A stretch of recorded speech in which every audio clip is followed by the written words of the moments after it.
শেখ হাসিনা গত 17 বছর ক্ষমতায় ছিলেন এবং ঘুম থেকে উঠেই যখন ফেসবুক স্ক্রল করতাম তখন নিউজ দেখতাম যে পদ্মা সেতু উদ্বোধন, মেট্রো রেল উদ্বোধন, কর্ণফুলী টানেল উদ্বোধন, বঙ্গবন্ধু স্যাটেলাইট উদ্বোধন, নারী ক্ষমতায়ন, ঘরে ঘরে বিদ্যুৎ, ডিজিটাল বাংলাদেশ, সবার জন্য বাসস্থান, সমুদ্র সীমা জয়, মানবতা বিরোধীদের বিচার, বছরের প্রথম দিন, সবার হাতে বই, এরকম হাজার হাজার প্রজেক্ট বাস্তবায়ন হয়েছে শেখ হাসিনার সময়ে।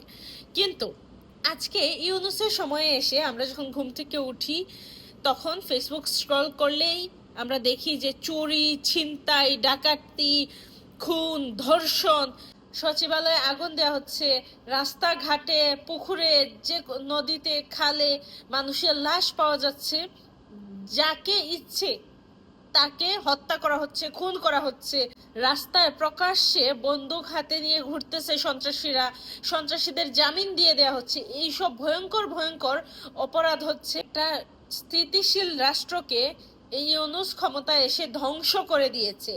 একটা সাজানো গুছানো বাংলাদেশ, উন্নয়নশীল দেশকে এই ইউনূস ক্ষমতায় এসে ধ্বংস করে দিয়েছে।